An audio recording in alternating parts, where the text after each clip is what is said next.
On l'appelle la maison des esclaves. Les plus grands de la planète, Jean-Paul II, Bill Clinton, Nelson Mandela, sont venus s'y recueillir. C'est de là, de cette prison de l'île de Gorée, au large du Sénégal, que des millions d'Africains ont été déportés pendant 3 siècles à destination des États-Unis ou des Antilles. 15 à 20 millions d'hommes, de femmes et d'enfants entassés dans des cellules minuscules, engraissés avant leur départ.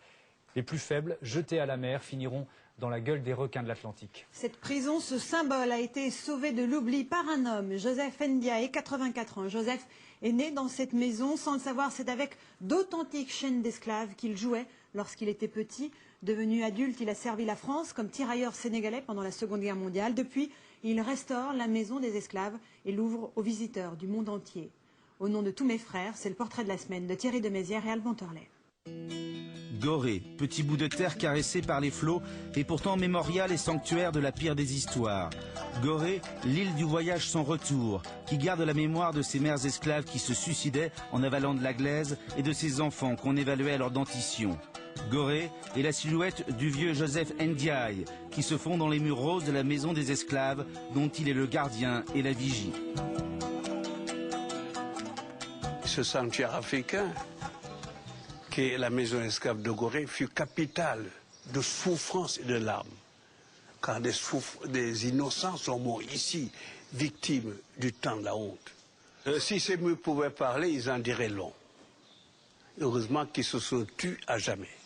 Et moi, je fais parler ces murs. Qu'est-ce qu'on voit derrière vous? C'est la porte du voyage sans retour. À partir de cette porte, pour ces Africains, c'était adieu l'Afrique.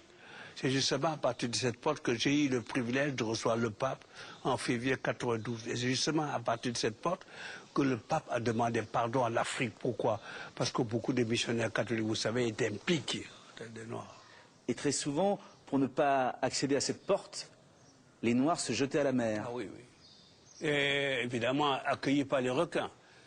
Tout autour de Gorée, c'était infesté de requins parce que malades ou agonisants n'étaient pas gardés au fond des cellules, on les jetait à la mer. Et cela attirait justement de requins.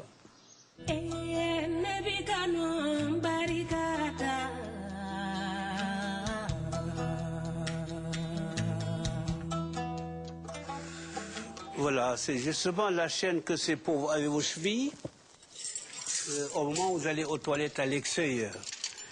Et cette boule fait 10,3 kg que l'esclave donc était contraint de porter ainsi pour satisfaire ses besoins. Qu'est-ce que vous ressentez lorsque vous touchez ces chaînes? Je ressens que c'était un crime. Petit, je crois que vous jouez à la corde à sauter avec ces chaînes. Vous ne saviez pas ce que c'était. Vous saviez pas ce que c'était? Et vous dites quoi aujourd'hui? Le petit gamin innocent qui savait rien et qui sautait, qui jouait avec ça. Oui, le gamin est devenu grand et lucide aussi. Et ce boulet? Je suis incapable de porter ce boulet. Vous nous montrez un des cachots, qu'on comprenne ce que c'était? Oui, vous avez là des cachots qui font 2,60 m sur 2,60 m. Ils en mettaient 15 à 20 dans chacune d'elles, qui est assis dos contre le mur, alors des chaînes les mettaient au cou et au bras. Et là, c'était pour les enfants. Alors, ils y couchaient à même le sol, en quinconce. Séparés des parents, bien sûr. Et l'âge d'un enfant dépendait de sa denture, faute d'état civil, comme le cheval. Vous avez des enfants qui partaient d'ici à l'âge de 2 ans, 2 ans et demi, 3 ans. Alors là, c'était des jeunes filles qui étaient séparées des femmes parce que plus chères. Parce que la valeur d'une femme dépendait de ses seins, sa virginité. Alors chez la jeune fille, par contre, une fois que les seins s'affaissaient, elle n'était plus considérée comme vierge. Là au-dessus, il y avait donc des négriers qui pouvaient vivre tranquillement, alors qu'en dessous, on gémissait, on hurlait à la mort. C'est ce que je me demande, comment ils pouvaient vivre en haut avec ce qui se passait en bas. Les enfants qui crient après leur mère qui crie après les enfants. Horrible, c'est pire que l'enfer. Là, c'était les récalcitrants.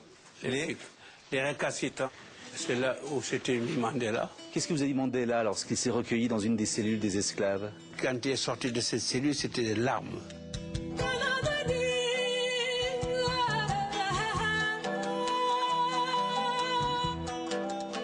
Joseph Ndiaye est le griot et la mémoire de 3 siècles de traite des Noirs, souvent gommés par les livres d'histoire.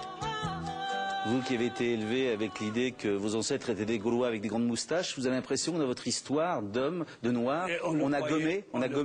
On le croyait dur comme fer, mais au fil des temps, quand on a grandi, on a vu que c'était faux. Vous avez l'impression que l'histoire officielle a gommé l'esclavage? Ah oui, c'est sûr. Et que le colon fait tout pour évidemment effacer la tache noire. Et vous saviez très peu de choses sur la traite des Noirs?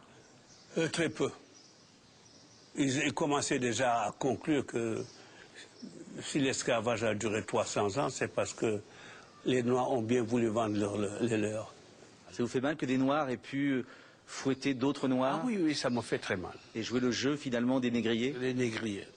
La complicité est certaine, on ne renie pas, nous, en tant qu'Africains. Et les collaborateurs, il y a eu une certaine collaboration, des Noirs qui étaient aussi durs à l'endroit de leurs frères. Ça rappelle un petit peu nos petits capots pendant la dernière guerre. Les Français se souviennent. Voilà, nous avons eu aussi nos capots, nos collaborateurs, qui ont facilité le trafic aussi des esclaves, il faut le reconnaître. Le vieux Joseph sait trop que le sang ne se répare jamais, mais il sait aussi que la mémoire des esclaves nègres d'hier coule dans le sang des Noirs d'aujourd'hui. Est-ce que ça reste ça dans la mémoire à jamais des générations après, cette blessure-là? Ah oui, Yaya, c'est indélébile. Indélébile. Indélébile. Par exemple, le terme de nègre est quelque chose qui vous blesse ou encore? Non, non, le nègre, c'est mon appellation. Nègre? Oui, je suis nègre, à 100%. Vous le revendiquez? Oui. Au nom de cette mémoire d'esclaves? J'aime mieux nègre que noir. Pourquoi? Parce que noir, c'est une couleur, nègre, c'est une race. Vous avez été un tirailleur sénégalais, l'un des derniers vivants, donc vous n'avez aucune haine à l'égard du blanc? Pas du tout. Et mes meilleurs amis sont des Français. Mais vous qui êtes si habité par la mémoire nègre, par la mémoire noire, par l'esclavage, est-ce que vous avez eu un moment dans votre vie une sorte de révolte, de ressentiment, de haine finalement que le blanc ait pu faire subir ça aux noirs? Oui, parce que bien des fois, dans l'armée française, j'étais pas très bien choyé, parce que des fois, je tombais chez des officiers qui étaient plus racistes que qui que ce soit. Les officiers français? Oui, qui me rappelaient un petit peu le comportement de leurs ancêtres. Mais je leur rendais la monnaie. Hein. Je disais que j'étais fier d'avoir cette peau-là, que j'étais fier aussi de participer à la libération, parce que on aura beau dire, ce sont les tirailleurs sénégalais en gros qui ont participé à la libération de la France. Donc vous continuez à penser que presque depuis l'esclavage, il y a toujours une suspicion incroyable sur le noir. Et puis ça ne changera pas. Et tant que je m'appellerai Joseph dans ce monde-là, tant que je vivrai, je ne cesserai de commenter ce qui s'est passé d'horreur pendant 300 ans sur cette petite île. Voilà, et le 10 mai va devenir en France la journée nationale de commémoration de l'abolition de l'esclavage. À cette occasion, Joseph Ndiaye sera reçu comme invité personnel par le président Chirac. Joseph Ndiaye qui publie ce livre, Il fut un jour à Gorée, l'esclavage raconté à nos enfants, aux éditions Michel Lafon.